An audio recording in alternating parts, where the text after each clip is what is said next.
법상TV 이승우 변호사 모시겠습니다. 어서 오십시오. 네, 안녕하십니까. 네. 그래요. 예. 자, 오늘 짚어야 될 여러 가지 이 법률적 문제들이 많습니다. 우선 이재명의 얘기부터 좀 해볼까요? 네네. 이재명이는 지금 위례 신도시 대장동 성남 FC로 뭐 구속영장 청구가 지금 절차가 진행되고 있는데요. 네네. 그런데 이렇게 구속영장 청구된 사건 이외에 대북 불법 송금 사건도 있고 네. 또 정자동 호텔 특혜 사건도 있지 않습니까? 네네. 우선 대북 불법 송금 사건 예. 관련해서 지금 이재명이를 직접 수사하지는 않지만 김성태와 이화영이 대질신문이 있었잖아요. 네네. 이 부분부터 한번 짚어주시죠. 네, 일단 뭐 이화영, 김성태, 방용철, 안부수 이렇게 이제 4명의 사자 대질인데요. 네. 보통 이제 수사기관에서는 양자 대질을 선호하고요.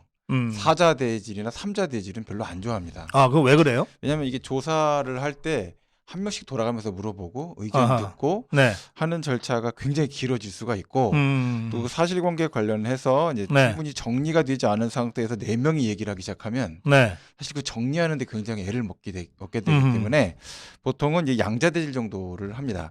사자대질을 한다라고 할 때는 이제 보통 2가지 정도를 놓고 하는 건데요. 쟁점은 거의 다 정리가 된 상태인데 네. 사실관계에 대한 진위 판단에 대한 것을 이제 근거 없이 부인할 때 이 경우에 이제 사실 참고인격에 있는 서로 쌍방의 이 피의자들을 불러서 사실관계에 대한 다툼을 시키는 형태를 만든다 이렇게 보실 수가 있고요. 네.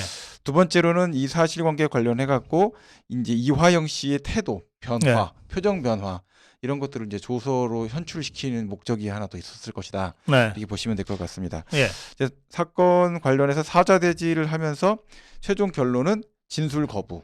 이화영은 진술 거부하고 조서도 서명을 거부하고 네. 이렇게 했고요. 이 패턴은 뭐 기존에 있었던 이재명 대표가 했던 그 방식 그대로입니다. 진술을 거부하면 네. 신문 조서의 마지막 진술 날인을 거부했다? 아니요, 2가지 다인데요. 보통 진술 거부를 했다라고 하면 이제 해당 질문이 있지 않겠습니까? 네. 뭐뭐뭐 했습니까? 네. 라고 했을 때 그 내용에서 진술을 거부하겠다. 또는 아예 아무 말을 안 한다. 네. 이런 형태로 이제 기재가 돼서 첫째는 침묵하다라고 기재가 되고요. 네. 진술 거부권을 행사하겠습니다라고 하면 진술 거부권을 행사한다라는 형태로 기재를 합니다. 이렇게 네. 됐는데 이렇게 기재된 내용에 대해서도 이제 뭐 김성태, 방용철, 안부수 이 3사람이 막 이야기한 것들도 있고 뭐 보도에 의하면 고성을 질렀다. 뭐 회사 망해가고 있는데 너는 돈 받았는서 니네 원하는 대로 해줬는데 뭐 이런 얘기들이 막 나왔다라고 하는 것에 대한 조사 내용이 기재돼 있으니까 네. 이화영 씨는 아예 조서 자체에 대해서는 나는 이건 서명을 못하겠다라고 이제 거부를 했고 사안 관련해서 최근에 뭐 이제 조사는 다시 안 들어가겠다라고 거부하다가 체포영장 발부하겠다 이렇게 하니까 이제 다시 양자대질 그래서 김성태하고의 대질은 하겠다 이렇게 입장을 지금 바꾼 상태에 있는데요. 네. 금액 관련해서 구체적인 내용이 나오고 있고 그 금액을 전달했던 사람들이 일치해 갖고 지금 진술들이 나오고 있어서 네. 이 금액에 대한 성격에 대한 어떤 구체적인 해명이 전혀 없는 상태로 일방적인 진술 거부만 한다고 했을 때 네. 그와 같은 의혹이 전혀 존재하지 않는 사실에 대한 무리한 뭐 신작 소설이다 이렇게 말하기에는 사실은 해명이 너무 부족하다 이렇게 말씀을 드릴 수 있을 것 같습니다. 김성태가 이화영이를 한 20년 가까이 만난 인연으로 네. 평소의 사석에서는 형님이라고 그랬대는데 네네. 이 대질신문에서는 갑자기 이화영이가 처음 보는 사람한테 대하듯이 네. 뭐 존칭어 네. 그러니까 회장님 네. 그 바람에 뭐 빡쳐가지고 소리를 지르고 막 그랬대는데 네.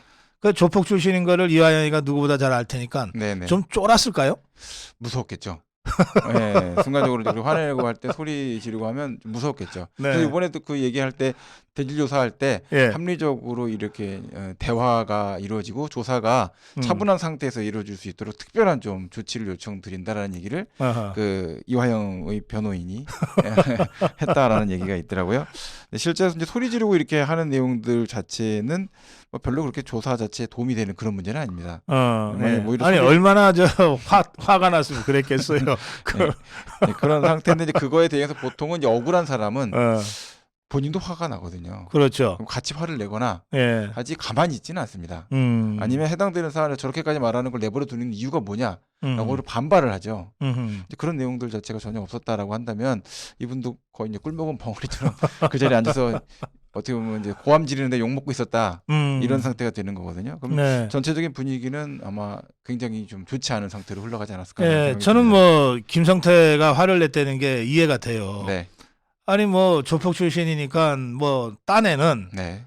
뭐 의리를 굉장히 내세우면서 어울렸을 거고 한 네네. 20년 형하로 지냈다니까 네네. 그 사이에 둘 사이에 쌓인 그 스토리가 얼마나 많겠어요. 네네. 그런데 저거 도와줬다가 자기만 망하면 모르겠는데 회사까지 지금 거덜날 상태고 네네. 또 집 밑에 있는 그 부하들이 10명 이상 지금 구속이 돼 있고 그런데도 저게 지금 나는 모르는 이다 저러고 회장님 네. 회장님 하고 있으면 네네. 이게 저 검사실에서가 아니었다면 그냥 있었겠어요 그거? 예, 뭐 좀 큰일이 났었을 것 같은데요. 일단 이런 문제와 관련해서 이제 두 사람이 또 만나서 얘기를 네. 하게 되면 최소한 이 조사를 받고 피의자로서 이화영 씨가 나가게 된다면 금액은 전달이 된 상태이지 않습니까? 그러면 또 두 사람이 만났던 사실관계도 사실 존재하고요. 네. 이 점에 있어서는 전후 상황에 대한 건 최대한 설명을 할 수 있는 내용을 설명을 하고 네. 설명할 수 없는 부분에 대해서는 뭐 진술할 내용이 없다라고 이야기를 해야 되는 것이지 뭐 다짜고짜 네. 모든 내용을 진술을 거부하고 이게 버티는 방식은 제 생각에는 이게 좋은 결과로 치닫기는 전혀 어려운 형태의 진술이다 이렇게 생각이 됩니다. 알겠습니다. 네. 우리 저 지난주에 그 이승우 변호사가 워낙 시원하게 논평을 하셔가지고 네. 이 정당한 분노를 터뜨리시는 바람에 네. 많은 분들이 막 팬들이 되셨어요. 아유 죄송합니다. 그날 그리고 막 이승우 변호사 막 격려하는 글, 뭐 공감하는 글들이 많이 올라오고 오늘도 그런 글들이 많이 올라오고 있는데. 네. 그런데 어떻게 좋아요는 아직 4,900밖에 안 되는지 모르겠네. 네. 이승우 변호사가 왔는데도. 여러분들 그 이승우 변호사 저 좋다 지지한다 이런 여러분들 댓글이 빈말이 아니라면 지금 좋아요 좀 눌러주세요. 여러분들 진짜 이승우 변호사 좋아하는지 한번 봐야 되겠습니다.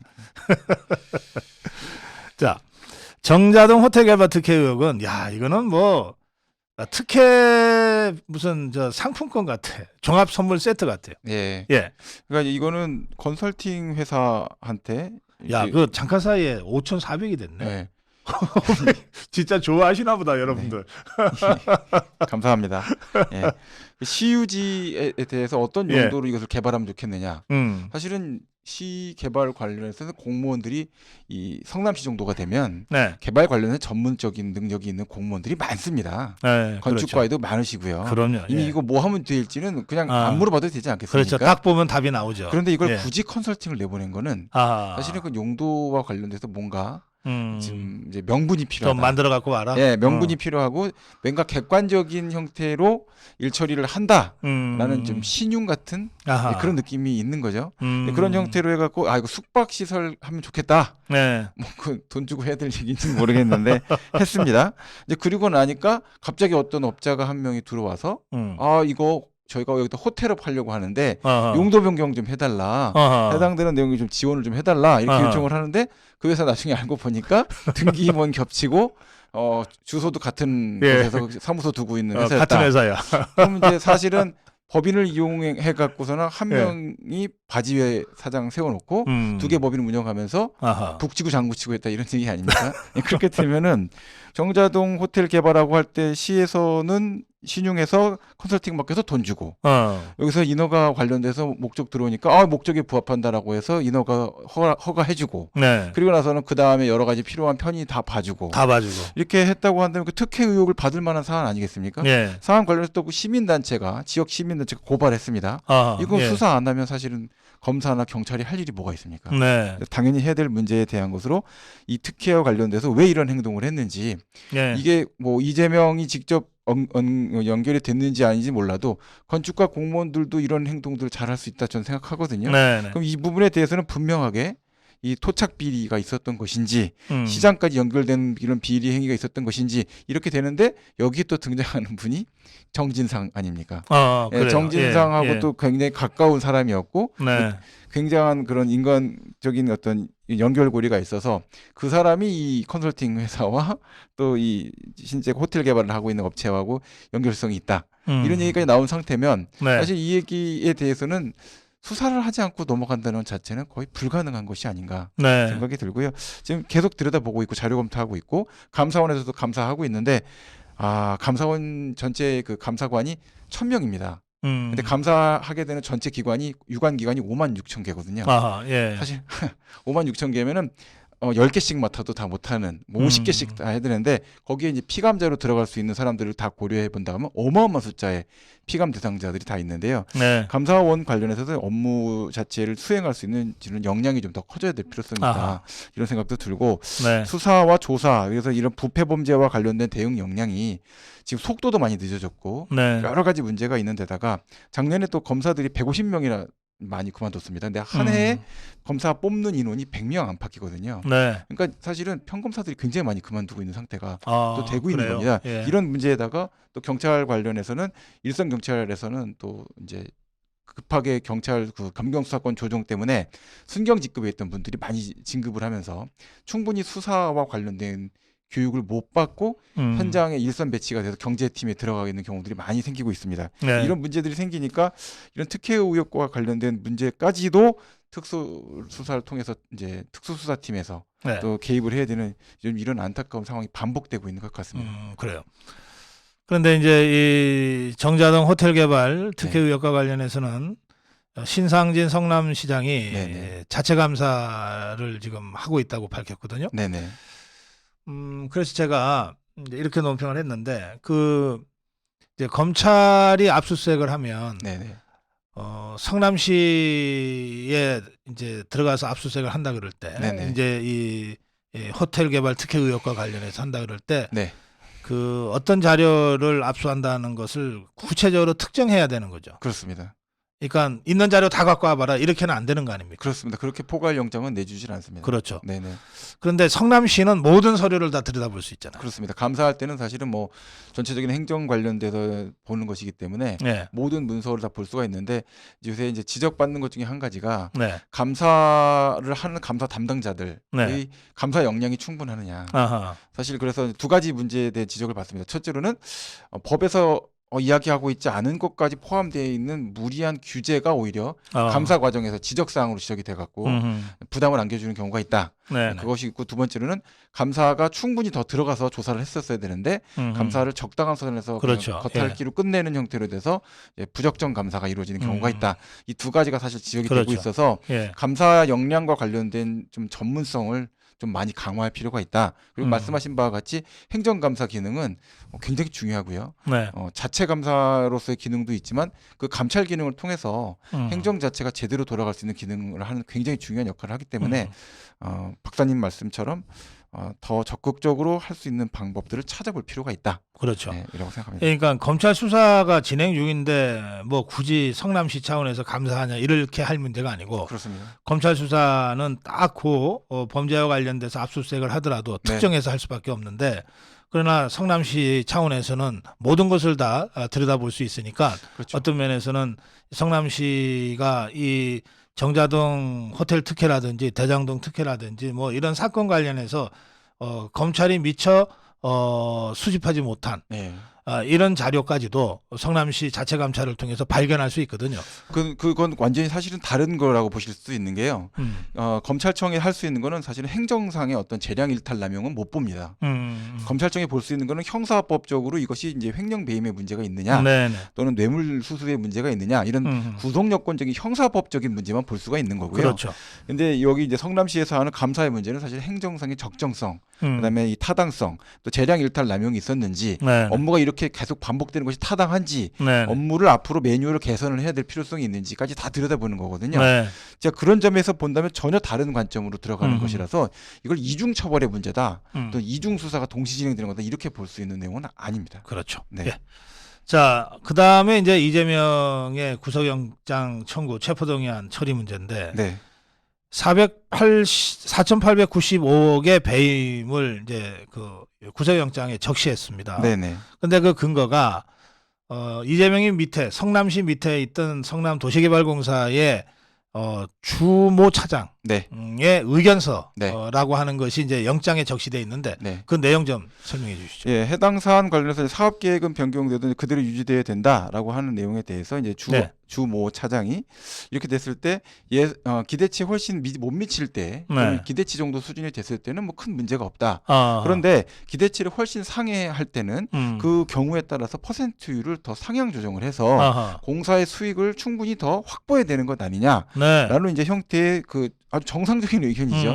그것을 제시를 해갖고 보고서로 표로 만들어갖고 아주 모범적인 공무원의 태도네요. 네, 예. 표를 만들어서 이제 의견이 올라온 겁니다. 네. 이제 그렇게 올라온 의견 자체가 이제 보도로 됐죠. 네. 그 보도되어 있는 내용의 표가 그 금액에 따라서 또 이익률에 따라서 퍼센트율을 상향 조정하고 여러 가지 아하. 내용들이 예. 있는 겁니다. 그러니까 그 내용에 대해서 보고를 이제 만약에 아무도 안 했다라고 한다면 내가 무식해갖고 못했다. 당시에 알지를 못해갖고 캡을 씌웠어야 되는데 못 씌웠다 이렇게 얘기할 수도 있겠는데 네. 내부 직원이 저한테 이제 제가 담당자 책임자인데 보고가 올라옵니다. 아하. 이거 잘 될 수도 있거든요. 잘 안 되는 경우나 비슷하게 예측되는 게 다 맞는 게 아닙니다. 어떨 때는 대박 날 수도 있는 겁니다. 그렇지. 예. 그 경우에는 이렇게 도시공사에서 돈을 더 가져올 수 있게끔 캡을 씌우셔야 됩니다라고 저한테 아하. 보고를 한 겁니다. 예. 그것도 문서로요. 말로 네. 한 것도 아니고. 네. 그럼 제가 그걸 고려해야 되지 않겠습니까? 음. 아, 그럴 수 있겠구나. 그럼 그 부분에 대해서 추가 협의하세요. 그러니까 그거는 예. 사실은 밑죄의 본전 아니에요. 당연한 거죠. 예. 예. 대박 나면은 더 갖고 올게 하는데 대박 안 나면 그만인 거니까. 네. 그 밑죄의 본전인데 예. 왜 그걸 안 했냐. 예, 공무지침에 그거 반영하는 거에 대해서 검토하고서 의견 주세요. 라고 해야 되는 것이지 그 내용에 대해서 그런 내용에 대해서 반영할 필요가 없다. 이런 판단을 한다는 것 자체가 근본적으로 그 업무 처리를 하는 데 있어서 도시개발공사의 업무를 제대로 해보겠다라는 의지를 안 갖고 잘 되면 이익을 몰아주고 안 되면 이렇게 처리하고 그러니까 양수겸장으로 가겠다 이런 의도를 갖고서는 들어간 것처럼 보인다라는 겁니다.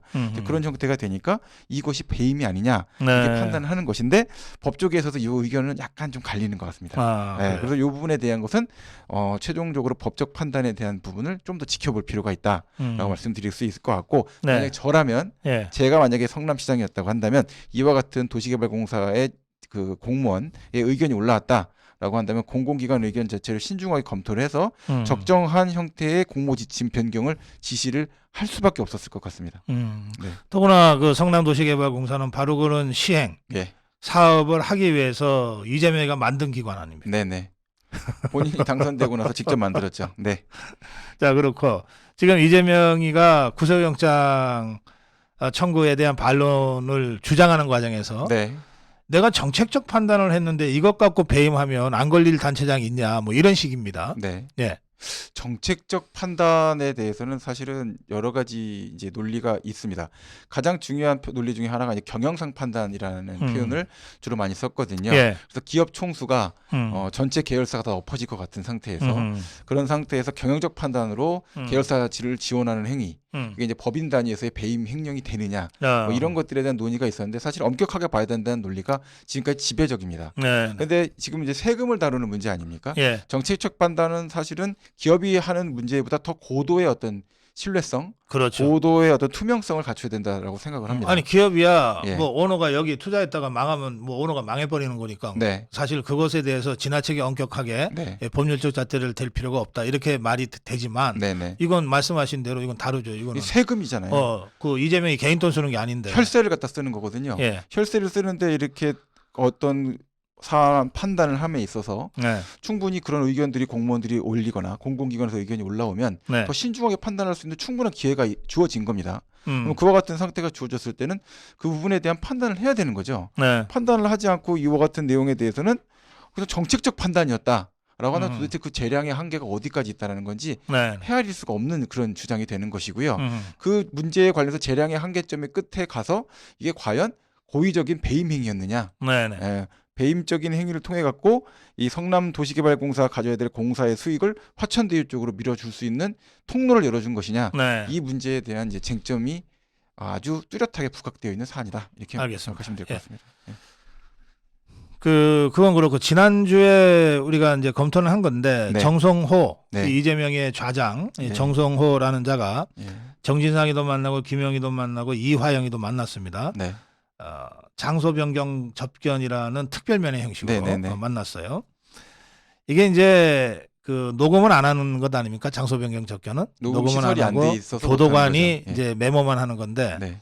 이거 이제 법무부가 바꾸기로 했다면서요? 바꿔야죠. 사실 이거 예전부터 많이 문제가 많았습니다. 예. 아니면 누구는 특별 접견하고, 누구는 가서 그 벽면에서 만져보지도 못하고 하고. 그렇지. 문제가 많지 않습니까? 네. 누구는 죄인이고 누구는 죄인 아니고 이렇게 나누는 것처럼 해서 소파 앉아서 접견할 수 있게 해주는 자체가 정말 여기서 법무부에서 말한 바와 같이 최근에 뭐 연소자 또는 뭐 부모 자식 간에 특별한 사정이 있어갖고 만날 수 있게끔 해준다.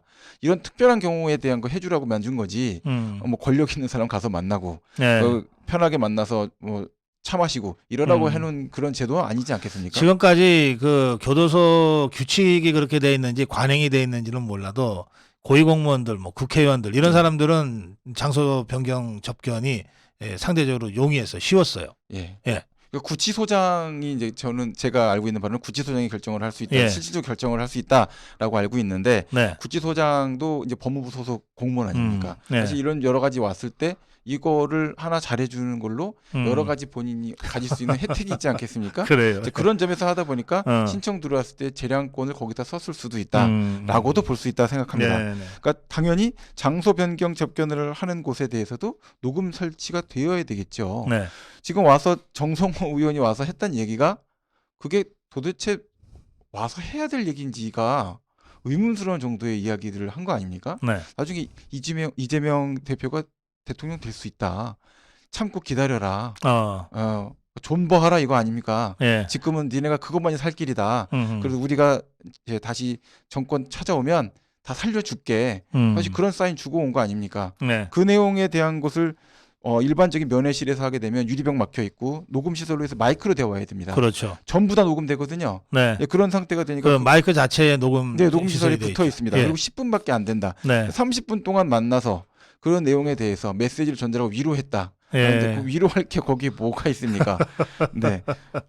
이거는 제 생각에는 상당히 잘못된 제도를 이번에 정성호 의원 덕분에 예. 바꾸게 됐다. 그 점은 좀 고맙게 생각할 부분도 있다 생각합니다. 그러면 기왕에 말씀 나온 김에 변호사 접견이라고 하는 거는 아예 이 교도관이 입회도 못 하잖아요. 그렇습니다. 그거는 계속 유지가 돼야 됩니까? 변호인 접견 관련해서는 사실 그거는 전 세계적인 문제이고 네. 변호인 조력권 관련돼서는 중요하다라고 하고 있는데 전에도 제가 말씀드렸다시피 네. 변호권 남용과 관련된 문제는 사실은 통제가 필요합니다. 그렇죠. 실제는 그 집사 접견, 네. 그래서 이제 계속 나와서 앉아서 수다 떨 수 있게끔 해주는 변호인 예. 접견을 하는 것 때문에 뭐 일부 변호사가 징계받기도 하는 문제들도 있었거든요. 네. 모 회장님들 같은 분들은 계속 접견실에서 직무 보시고 네. 예, 그러면서 하루를 보냅니다. 뭐 그렇게 하시는 경우도 많고 또 돈 별도로 접견하는 변호사를 따로 고용을 해달라라고 해갖고 그 접견하는 변호사가 계속 바꿔가면서 들어갑니다. 그 변호사는 사건 공판에 전혀 안 관여하지 나갑니다. 않고 그냥 맨날 가서 그 사람 불러내서 그 사람 수발 들듯이 그렇게 하는 거죠. 예, 그렇게 해놓고 그 사안 관련해서 또 뭐 더 좀 구체적으로 또 말씀을 드리면 여러 차량이 그 구치소 경내에 들어와서 주차장에 주차를 합니다. 거기 프린터기도 있고 다 있거든요. 그런 상태에서 서류나 결제 서류 같은 것도 다 들고 왔다 갔다 하는 형태까지도 하는 것도 존재할 정도로 원래 저 접견인들은 구치소 안으로는 참 못 갖고 가게 돼 있는데 구치소 안에 있는 그 경내 주차장은 있습니다. 그럼 거기에 차량이 들어와서 주차를 하고 있고 그 주차장에 있는 데에 이제 변호사가 같이 들어왔다라는 이유로 거기 주차를 할 수 있게 해주거든요. 그래요. 근데 그 상태에서 뭐 여러 서류들도 왔다 갔다 하고 필요한 것들이 이제 뭐 부정한 물품이 왔다 갔다 하는 건 아니지만 그런 식으로 하루 종일 이제 그 접견실에 계시는 형태가 되는 이런 문제들도 생기고 또 증거인멸 관련된 문제, 또 공범 간의 그 증거 조작 관련돼서 그 말 전달하는 문제, 여러 가지 문제들이 사실 존재할 수가 있거든요. 그 점 관련해 갖고는 사실 수사와 관련돼서 대척점이 있는 부분이고 어떨 땐 필요하다고 볼 수도 있는 부분도 있지만 그 방어권 남용이라는 측면에서는 사실 고민은 되는 부분들이 분명히 있다고 생각합니다. 이번에 그 김만배가 감옥에 있으면서 최우양이나 이런 자들 통해서 범죄 수익 은닉을 했는데 그거 말 전달한 게 변호사였다는 것 아닙니까? 네네. 그 경우에는 그 변호사의 행위는 그 자체가 불법이죠. 범죄 행위죠. 범죄 행위죠. 범죄 행위에 대해서 지금 공범으로 가담한 거 아닙니까? 해당되는 사실관계 밝혀지면 변호사와 관련돼서 변협 차원에서도 그 징계를 해야 될 것 같고 형사적으로도 그런 공범 관계가 되기 때문에 그런 내용에 대해서는 이제 귀를 막고 듣지 말아야죠. 그런 부분까지 저한테 지시할 내용은 아니다. 얘기를 해야죠. 우리 이승우 변호사가 되게 변호사 관련해서는 다른 변호사들한테 질문 드리면 뭐 그냥 대충 얘기하고 마는데 아주 구체적으로 말씀을 해주시니까. 아니 국민의 신뢰를 다시 얻어야 저희가 변호사 제도를 제대로 잘 유지할 거 아닙니까? 계속 이런 식으로 하게 되면 변호사 제도 없애자고 하실 거 아닙니까? 그렇죠. 예, 그렇게 되면 다 같이 망하는 건데 예. 예, 국가적으로도 손실이고 요 국민 전체로도 손실이니까 네. 그렇게까지 할 수는 저는 없을 것 같습니다. 예. 그래요. 예. 자, 50억 클럽 얘기 좀 하겠습니다. 네. 정의당이 50억 클럽 특검법을 발의했고 민주당도 일부 참여한 것 같은데요. 네네. 이 50억 클럽에 대한 수사 특검까지 갈지 안 갈지는 모르겠습니다만 네네. 그 어떻게 전망하십니까? 일단 지금 상태에서 보면 50억 클럽은 검찰은 수사를 할 의지가 없는 것 같습니다. 그래요? 네, 제가 볼 때는 뭐 이거를 수사를 하려는 의지가 있다면 네. 벌써 소환 조사를 해서 여러 번 물어보거나 여러 가지 그 금전적인 흐름 같은 것들을 확인할 수 있는 정황은 다 존재하지 않습니까? 네. 뭐 박영수 전 특검의 경우에는 그 자녀분 네. 돈 관련해서 뭐 그 일을 했던 문제뿐만 아니라 아파트를 받았던 거 근본적인 네. 문제 더기다가 또 통해서 이기성 씨 통해서 돈이 전달됐던 경로들도 있어서 네. 그 인척 관계에 있는 이기성 씨 돈 받은 돈이 실제로 뭐 박영수 특검한테 간 거냐 아니냐 네. 뭐 이런 의혹들까지 보도되고 있는 판 그게 아닙니까? 돈 받은 게 그 분양 5지구를 독점 분양을 했기 때문에 네. 거기서 벌어들인 돈이 100억대 이상이 된다 그러죠. 예, 그리고 뭐 시드머니가 박영수 전 특검에서 나왔다. 출발해갖고 이기성을 통해갖고서는 화천대유로 흘러 들어간 거 아니냐 네. 뭐 그런 의혹의 보도까지도 계속 지금 나오고 있는 상태인데 네네. 이런 내용의 의혹 보도가 있음에도 불구하고 검찰청은 꼼짝도 안 하고 있지 않습니까? 네. 페라리 기소하고 있고. 아하. 예, 그럼 지금 뭐 하자는 겁니까 이거? 예, 이렇게 수사를 하면 누가 그걸 인정을 하겠습니까? 그 페라리 기소는 그거죠. 그 울산인가 포항에 있는 그 가짜 사기꾼, 네. 수산업자를 위장한 사기꾼한테 차를 제공받고 네. 공짜로 타고 다니다가 네. 문제가 되니까 네. 차 빌린 값이라고 몇백만 원인가 뭐 갖다 줬다는 거 아니에요? 누구 시켜서? 네, 그렇습니다. 그 차가 페라리? 예, 그렇습니다. 아니 그런 사안에 대한 거를 기소할 정도의 정신이면 사실은 다른 거 조사해야 되지 않습니까? 이렇게 조사를 안 하니까 오히려 지금 대통령한테까지 정치적인 부담이 가지 않습니까? 그렇죠. 이 문제에 대해서 근본적으로 생각을 해야 된다 생각하고요. 네. 사안 관련해서 특검 발의되는 거는 지금 국민적 여론으로 지지도가 높다 저는 생각합니다. 그러면 이 문제에 대해서 지금 정의당은 표를 얻고 있고 네. 국민의힘이나 민주당은 표를 깎아먹고 있는 상태라고 봐야 되는 거 아니겠습니까? 예. 이런 점에서 보면은 이 50억 클럽 문제 총 300억 가까이 되는 이 비자금의 흐름에 대해서 밝히지 않고 대한민국 뇌물 사건 수사했다라고 누가 검사 잘했다고 칭찬해 줄 수 있겠습니까? 예. 그 김만배가 50억 클럽에 누구 이렇게 이름까지 세면서 얘기했다는 건 녹취록에 있잖아요. 네네. 근데 김만배는 아니 내가 좀 우리 애들한테 뻥 치려고 그랬어. 네. 돈이 많이 든다는 거를 내가 좀 뻥을 쳐야 네. 이런 식으로 그 이후에 예. 해명이랍시고 했는데 그건 어떻게 생각하세요? 아니, 뻥을 쳤는데 곽상도 50억은 왜 줬습니까? 그렇네. 예. 그 돈과 관련해 갖고선 박영수 그 특검 따님한테 돈이나 뭐 자금 같은 거 왜 줬습니까? 네. 그럼 권순일 대법관은 왜 그 화천대유 고문으로 왜 왔습니까? 예. 아무런 근거도 없고 그냥 뻥 치면서 막 했는데 그렇게 돈이 흘러가고 나가고 합니까? 그런 상태에서 그냥 그 상태로 뻥이니까 그냥 뻥이라 생각하고 살아라 그러고 하면 그건 완전 장난치는 거 아닙니까? 이 정도 수준이면? 더구나 뻥친 상대가 네. 남욱이니 뭐 정민영이니 뭐 정영학이니 네. 뭐 이런 자들 아닙니까? 그 바보들도 아니고 달고 다른 자들인데 네, 변호사로 거기 그 부동산 관계 돼 갖고서는 진짜 산전수전 공중정 다 치러본 정영하고 남욱한테 그런 말 한다고 네. 씨알이나 먹히겠습니까? 그거를 지금 뭐 진술이 신빙성이 없다라고 해서 판사는 무죄 주고 검사는 수사도 안 하고 예. 이렇게 하면은 국민들이 뭐라 생각하면 놀고 앉았네 이렇게 생각하지 않겠습니까? 그렇지. 진짜 놀고 앉은 것들 같아. 네, 그렇게 생각할 수 있는 상태에 그 치욕을 견디면서 수사하고 있다고 얘기를 하면 네. 그걸 누가 납득을 하겠습니까? 그래서 예전에 문재인 쫄개들이 검찰 장악하고 있을 때는 뭐 예. 그냥 뭐 저것들 원래 그런 것들이지. 네. 뭐 대장동도 꼬리 자르기 하고 다 유동규한테 덮어씌우고 끝내려고 하고 했으니까. 네.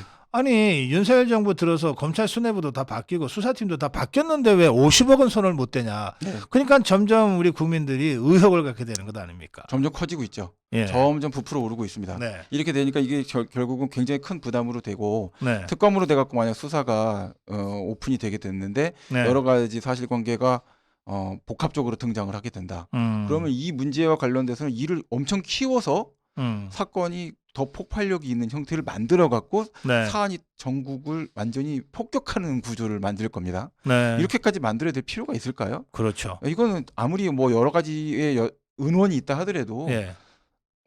이거는 남마와 같이 얽혀 있는 걸 한 번에 궤도로 자르셔야 되는 거 아닙니까? 대통령 결단이 좀 필요하다 생각합니다. 그 이제 원래 그 이렇게 그 아주 고약한 그 이 냄새가 나는 오물은 이거를 덮는답시고 뭘 자꾸 포자기를 덮고 이렇게 하면 냄새가 더 지독하게 진동한다 그러더라고. 예. 얼른 그 덜어내버려야지. 그렇죠. 쓰레기통에다 갖다 버려야지. 깨끗이 닦아야죠, 빨리. 예. 예. 자, 이제 우리 현안 중에 하나인 네. 노조 문제 좀 다뤄보겠습니다. 네.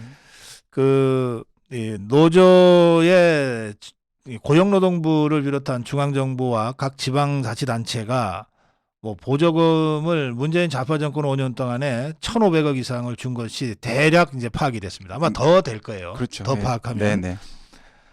그래서 회계장부를 좀 제출해라. 회계 자료를. 예. 뭐 대강 얼마를 받아서 언제 어떻게 받아서 어디다 썼는지 정도는 알아야 되지 않냐 했는데 이것들이 거의 대부분 예. 서류 제출을 거부했죠. 표지만 내고 뭐 그러셨다고 하던데 이거 좀 초등학교 때도 안 하던 행동을 하시는 거는 좀 제가 볼 때 실망스러웠습니다. 예. 오히려 이렇게 되니까 회계 부정 관련된 국민적인 관심이 더 커져 버려 갖고요. 그렇죠. 이 문제에 대해서 반드시 조사해야겠다. 예. 이런 관점으로 상황이 전개되고 그렇죠. 있다. 그냥 조용히 넘어갈 그 행정 조치인데 네.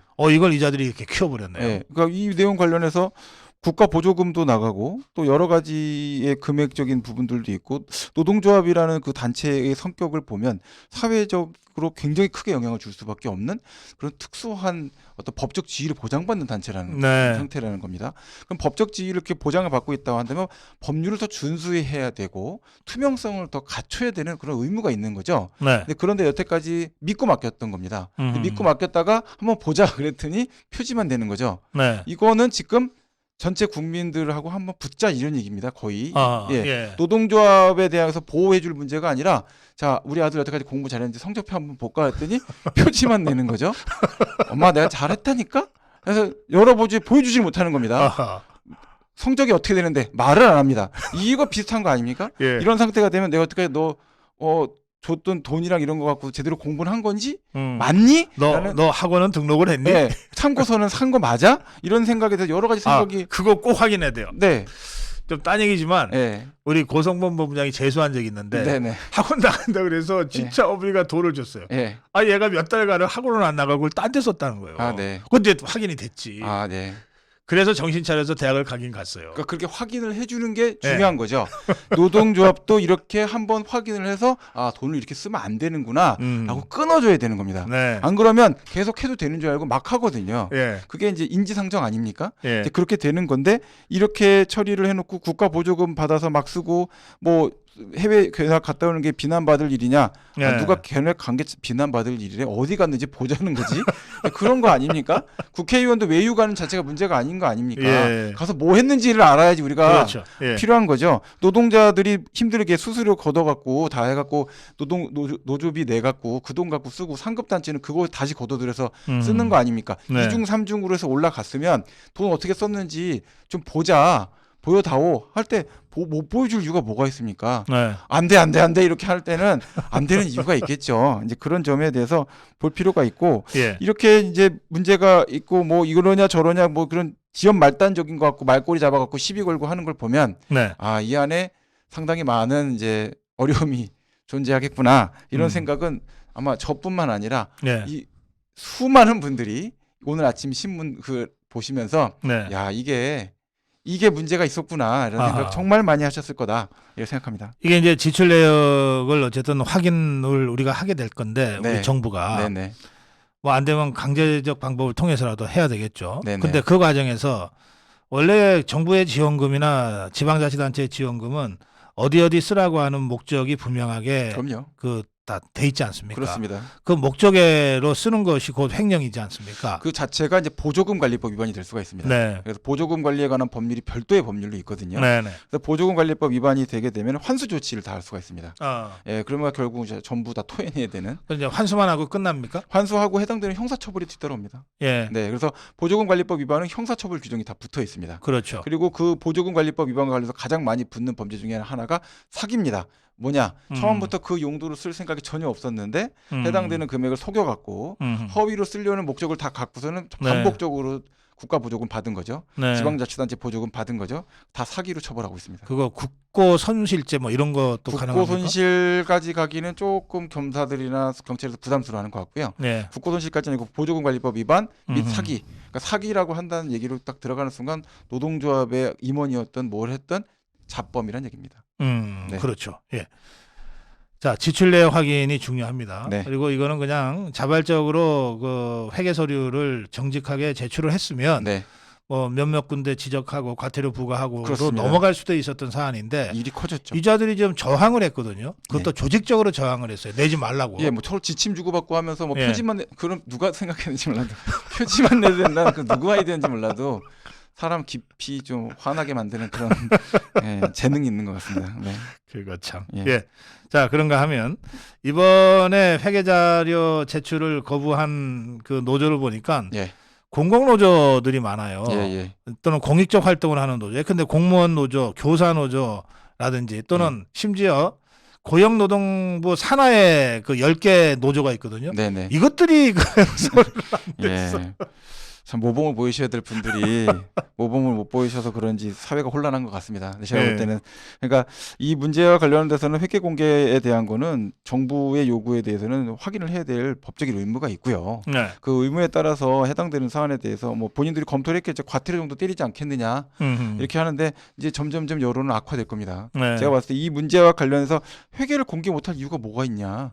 국가에서 그런 지원을 받거나 해당되는 사안 관련해서 요구 사항에 대해서 네. 충분히 확인해야 될 것이고 또 노동조합에 있는 조합원들도 야, 도대체 어떻게 썼는지 나도 좀 궁금했다. 네. 공개 좀 해서 좀 보자. 네. 라는 요구가 지금 국가 단위에서는 없어도 노동조합 단위에서 지금 빗발치고 있을 수도 있습니다. 그렇죠. 예, 그런 문제에 대해서 맞아요. 그 노조 조합원들도 평조합원들은 진짜 궁금할 거예요. 당연하죠. 예. 돈 어디로 뭐 했었대? 소문은 많거든요. 뭐 누가 떡 사 먹었댄다, 뭐 한다 많습니다. 그런 내용, 예. 뭐 누가 집을 샀대, 뭐 이런 그러니까 꼭 그게 정해지지 않아도 그런 루머는 엄청 돌거든요. 조합장 한번 하더니 차가 바뀌네, 뭐라든지 조합장 하고 났더니 뭐 어디 아파트를 샀대더라. 네. 뭐 그런 식의 서로 조합원들끼리 그냥 자조 섞인 이야기들 막 하고 하는데 그런 문제와 관련해서 안 그래도 명분이 없어서 네. 이런 게 있는지도 몰랐을 겁니다. 아하. 회계 장부를 공개해달라고 요구할 수 있는 권한이 우리한테 있는지도 네. 예, 그런 상태였다 이번에 막 문제가 터져서 대서특필되고 하는 상태가 되니까 내부에서도 아마 그 문제와 빗발치고 있을 거고요.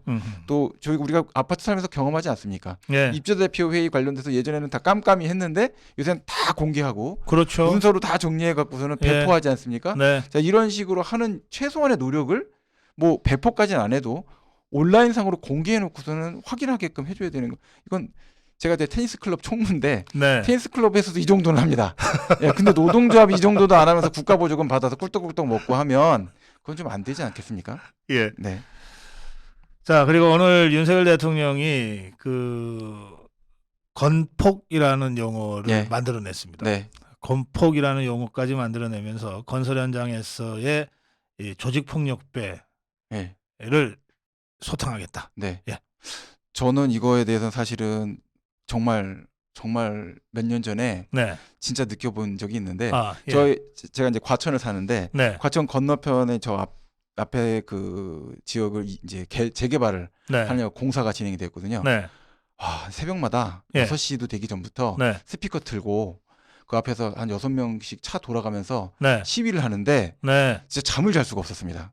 근데 그렇죠. 경찰이 단속이 안 되더라고요. 어허. 근데 그 목적을 왜 하냐고 계속 이제 경비실에서 확인하고 관리실에서 확인했더니 자기네 조합원들 공사 건설 현장에 들어가게 해서 해야 된다. 일자리 달라? 네, 여기 예. 애들 우리 안 해주면 우리 계속 할 거다. 네. 라고 이제 한 거예요. 근데 경찰에서 단속하면 그 데시벨 딱 낮추고 어허. 가면 또 다시 키우고 네. 그렇게 해갖고서 몇 달을 한겨울에 그야말로 전문 시위꾼들이. 네, 그렇게 해갖고서는 했습니다. 이제 그런 행동들이 여기서만 발생되는 게 아니라 여러 여기서 하는 건데 폭력이란 게 뭐겠습니까? 의사상 권리도 의무도 없는데 자기 권리를 무리하게 요구해갖고 다른 사람의 의사를 제압을 할 수 있는 수단과 방법을 동원해갖고 하는 게 폭력 아니겠습니까? 네. 결국은 건폭이라는 표현을 썼을 때 누군가는 말할 때 너무 과한 거 아니냐 네. 이렇게 표현을 쓰겠지만 건설 현장에서 발생된 폭력 아닙니까? 네. 집단적 폭력이고요. 이제 그런 상태니까 그 문제에 대해서는 법상으로 제대로 돌아올 수 있는 원점으로 돌아와야 되겠죠. 네. 그 점에 있어서 저는 뭐 적절한 표현을 쓰셨다라고 생각합니다.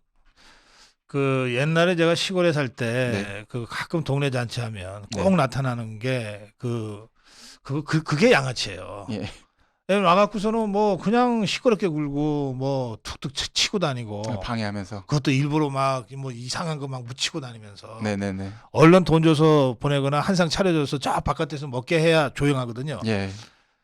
뭐 그거야 1년에 한두 번 있는 일이니까. 네네. 그리고 그 사람들도 실제로는 좀 가난한 사람들이니까 당시에는 그랬어요. 진짜 네. 가난한 사람들이었으니까.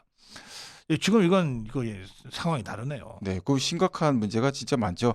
이 관련해 갖고는 또 우리나라의 그 국적을 갖고 있는 우리나라 국민들의 문제만으로 또 되는 게 아니고요. 네. 또 중국 국적자들, 그래서 중국에서 와서 그런 근로자들, 예. 조선족 근로자들, 네. 뭐 이런 식으로 해서 다 또 그 자기네들의 또 파벌이 있습니다. 네. 다 각자 요구가 막 들어오는 거죠. 네. 그거를 정치적으로 조절을 해야 되는, 아니 공사하기도 바빠 죽겠는데 그것까지 다 들어줘야 되고, 그거를 경찰에 신고하면 경찰은 그건 뭐 여기서 수습하셔야지 뭐 어떡하겠습니까? 어허. 이런 식으로 그냥 대충 넘어가고 하면 그럼 뭐 어떡하라는 겁니까? 그렇죠. 공사비만 늘어나고 공기만 늘어나고 이렇게 되는 문제에 대한 피해는 누가 받겠습니까? 건설회사가 받고, 그 관련돼서 입주민들이 받고, 또 그 관련된 여러 가지 뭐 주주나 채권자들이 받고, 국민 전체가 피해 보는 거 아니겠습니까? 네. 그런 문제인데 이 문제에 대해서는 당연히 그 폭력성은 제거해야 된다. 예. 생각합니다. 그래서 이번에 대통령의 지시로 건설교통부, 고용노동부, 네. 그리고 검찰, 경찰 예. 이 특수본을 아예 구성해서 네네. 완전히 그 건설 현장의 조폭 양아치들을 쫓아낼 때까지 네. 기한 없이 수사한다. 네. 지금 이렇게 방침을 정한 것 같죠. 그래야지 다른 데로 옮겨가시지 않겠습니까? 예. 계속 좀 지나고 뭐 철 지난 다음에 또 할 것 같다. 그렇게 안 할 예. 것 같다. 그렇게 생각하면 뭐 좀 다른 데서 기다리다가 다시 복귀할 수도 있잖아요. 네. 그러니까 마치 이렇게 한번 약을 먹다가 중간에 중도하면 다시 재발돼서 아픈 것서 더 아파질 수 있는 것처럼 네. 뿌리를 뽑을 때까지 제대로 한번 이렇게 하시는 것도 저는 굉장히 중요할 것 같다라고 네. 생각이 들고요. 그렇게 해서 정리를 하다 보면 이제 건설 현장에서 발생되는 여러 가지 뭐 비자금 조성 문제라든지 네. 공사비 관련돼서 원가가 뭐 너무 높게 책정된다든지 이런 문제에 대해서도 더 이상 뭐 기업도 변명할 내용들이 별로 없지 않겠습니까? 그렇죠. 그러면 더 오히려 국민 후생 경제에는 굉장히 좋은 영향을 미칠 것이다라고 저는 기원해 봅니다. 실제로 이제 정치권의 비자금이 주로 들어오는 통로 중에 네. 건설회사, 토목회사 쪽이 많아요. 네네. 근데 이거를 이 영악하고 교활한 노조가 모르겠습니까? 네. 다 알죠. 네. 그러니까 이게 건설회사의 또 다른 약점이 되는 거예요. 그렇죠. 폭로한다고 협박하면. 네네. 그래서 끌려다니기도 하거든요. 그러니까 이번에 그런 악순환의 고리를 딱 끊어서 그렇습니다. 건설회사는 정말 제대로 투명하고 건실하게 운영하고 예. 노조 현장에서의 건설 현장에서의 조폭 양아치 행태는 완전히 척결하고 네. 그럼 결국 그 모든 이익은 우리 국민들한테 돌아오겠죠. 그렇습니다. 네. 예, 한 번에 두 마리 토끼를 잡을 수 있는 좋은 방법이 되지 않을까라고 생각합니다. 예, 건폭 척결 네. 제대로 어젠다를 설정했다. 저 그렇게 생각합니다. 네. 자, 그런가 하면 오늘 환노위에서요. 예, 국회 예. 환노위에서 예.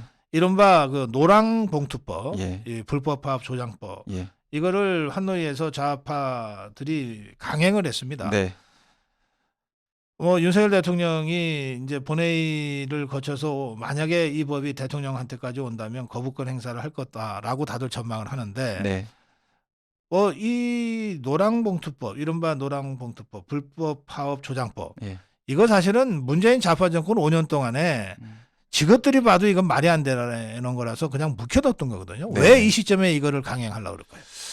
일단 가장 먼저 말씀을 드려야 될 네. 게 이제 노동조합법, 노동관계 조정법 상의 3조에 이미 네.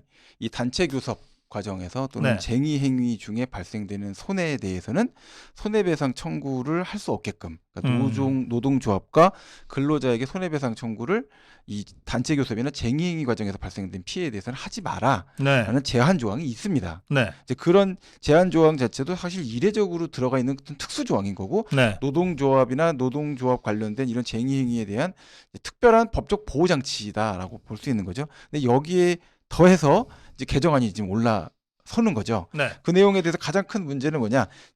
노동조합법 제1조에 해당되는 모든 행위. 이게 들어가는 겁니다. 이게 이제 되게 심각한 문제죠. 네. 왜냐하면 1조의 목적은 이제 법 보시면 아시지만 법의 목적은 굉장히 광범위하고 추상적입니다. 근데 그 추상적인 목적을 위해서 하는 모든 행위에 대해서도 손해배상을 제한한다라는 조항이 생기는 거거든요. 다만 폭력 파괴적인 행위에 대해서는 예외로 한다라고 단서 조항을 걸어놨습니다. 네. 근데 밑에 3조의 2로 또 넘어가게 되면은 그 조항도 무력화시키는 조항이 따로 붙어 있어요. 네. 노동조합이 존립이 불가능할 정도로 된다면 폭력 파괴적인 직접 손해가 발생하는 경우에 해당되는 경우로 예외가 돼서 배상해야 될 책임이 있는 경우라 할지라도 손해배상 청구가 허용되지 않는다. 이렇게 되면은 이게 폭력 아니 이건 법을 만드는 국회의원이 보면 이게 법이냐 싶을 텐데 아무리 좌파래도 이게 정신없는 자들이지. 노동조합이 할 때는 그러면 돈 없는 노동조합은 폭력 시위해도 된다는 얘기 아닙니까? 그렇죠. 이렇게 하는 법을 만드는 나라가 어디 있습니까? 이건 말이 안 되는 얘기를 하는 거거든요. 그리고 이렇게 해놓고 나서도 노동조합이 여러 가지 경제적인 사정이나 조합비 걷는 상황이나 이런 걸 보고 감면까지 해줄 수도 있다. 이거는요 가난한 노동자는 도둑질해도 된다 이 말이에요. 그거는 법 질서가 다 붕괴되기를 원하는 사람만 할 수 있는 얘기죠. 네. 예. 물론 법상으로는 보면 불쌍한 장발장도 막아야 되죠. 네. 근데 장발장이라는 책이 유명한 이유는 뭐겠습니까? 그 장발장을 잡기 위해서 쫓아다니는 그 경찰도 그래요. 예. 숭고한 사명을 다하는 것을 알기 때문에 두 음. 사람의 그 운명이 교차되는 순간에 비참함을 보여주는 것 때문에 인간의 고뇌를 담고 있다서 중요하다 보는 거 아니겠습니까? 네. 네. 장발장만 잘났고 경찰관은 나쁜 놈이다라고 했다면 장발장을 썼던 그 빅토르 위고의 책이 위대한 이 문학적 지성을 갖고 있는 책이다라고 평가될 수 있겠습니까? 그렇죠. 양자가 다 중요한 겁니다. 근데 예. 여기서 보면 이 법 자체의 노란봉투법은 왜 이렇게까지 하시는지 모르겠지만 폭력도 옹호할 수 있다. 근데 지금까지 했던 민주당이나 정의당이나 했던 거는 인간의 자기결정권 또 인간의 어떤 폭력으로부터의 자유로움, 네. 법적 지배 이거 강조하면서 사실은 보수파를 질타해 왔지 않습니까? 네. 근데 노동자보면 왜 폭력해도 됩니까?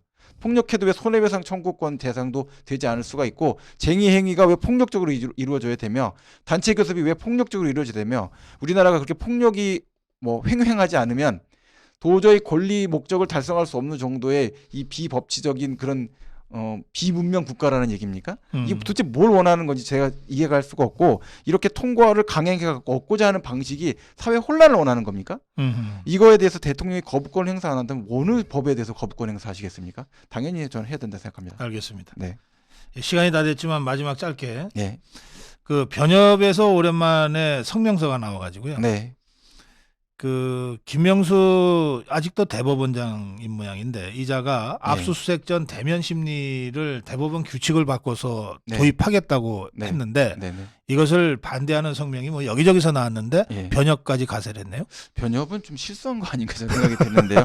변협은 그 부분에 대해서 분석을 해보고 검토해봐서 예. 좀 더 효과적인 제도로 안지역될 수 있게끔 노력해봐야 된다 이런 표현을 써야 되는 거 아닙니까? 제 생각에는 이제 수사기관들이야 당연히 예. 타당성이 있습니다. 그런 주장을 하는 아하, 게 예. 압수수색에 대해서 영장 발부하기 전에 신문을 선택적으로 할 수 있다. 이거 아하. 문제가 있을 수 있지 않느냐. 그렇죠. 그럼 선택의 기준에 대한 걸 제시를 해달라. 네. 여기까지 하는 건데 제가 만약 변협 회장이었으면 선택 기준에 대해서 좀 어허. 명시화하자. 네. 그리고 최소한 이렇게 할 거면 대법원 규칙으로 하지 말고 해당되는 사안 관련해서 정부 시행령이나 네. 그런 대법원 규칙 시행령 갈 수가 없죠. 저 대법원 규칙으로 할 때 공청회를 좀 제대로 충분히 잘 열어서 네. 양쪽의 의견을 다 듣고 나서 규칙으로 정하자. 네. 이런 얘기를 왜냐하면 압수수색 영장은 좀 심각한 문제가 있기는 있습니다. 네. 영장을 너무 많이 치거든요.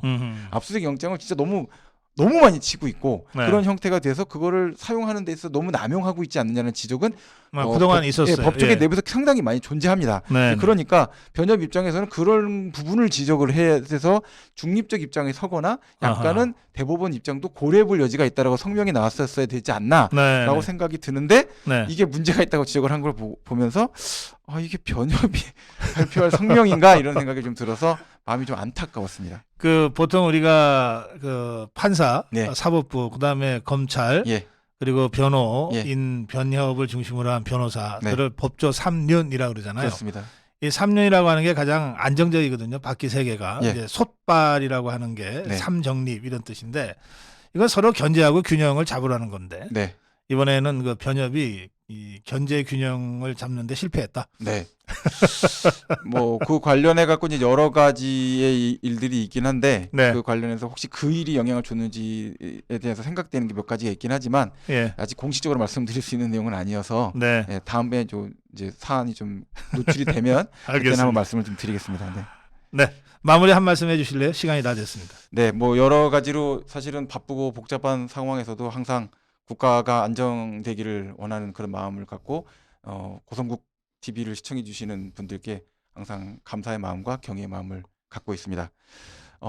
최근에 제가 생각하는 문제에 관해서 주적을 북한으로 국방백서에 지적했다라는 내용을 보면서 저는 어렸을 때나 젊었을 때는 북한이 주적으로 꼭 돼야 되냐 이런 생각도 가끔 느꼈던 때가 있긴 하지만 이것이 결국 나중에 보면 북한의 혈맹인 중국에 관련된 문제까지 포함하는 굉장히 중요한 대한민국의 이제 생존 전략의 문제다 이런 생각이 들어서 그 점에 있어서 앞으로도 제가 보탬이 될 수 있는 문제가 있다면 대한민국의 안보와 대한민국의 발전과 이런 문제에 대해서 최대한 여러분들을 돕고 또 설명해 드리고 박사님을 보좌해서 열심히 계속 잘 해보도록 하겠습니다. 편안한 밤 되십시오. 예, 이경애님의 댓글입니다. 변호사님 또 분노해 주세요. 너무 시원했어요. 네. 네, 오늘 함께해 주신 여러분께 감사드리면서 이승호 변호사와 함께 인사드리겠습니다. 저는 내일 아침 9시 생방송으로 여러분 다시 뵙겠습니다. 자, 고맙습니다. 예, 감사합니다.